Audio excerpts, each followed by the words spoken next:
Today I'm going to show you how to make cupcake cones or ice cream cone cupcakes. Make your cupcake batter or cake batter. You can use whatever cake batter or cupcake batter that you want. I just have some strawberry batter here. I have several cake recipes here that you can use any of the batters from those recipes if you want. And then I have my cones. These are just standard ice cream cones.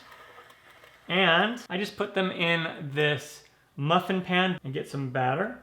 And then we want to put it in these cones. And you're gonna fill it up just to a little bit beyond that ridge. We wanna give these cupcakes room to expand. And once you have them filled up, we will put these in the oven and bake them 350 Fahrenheit, 176 Celsius for about 19 to 22 minutes until when you poke them with a toothpick, the toothpick comes out clean. And once they come out of the oven, you're gonna let them cool completely.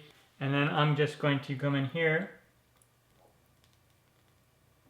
and go like that. All right, you can leave them like this or put on some sprinkles.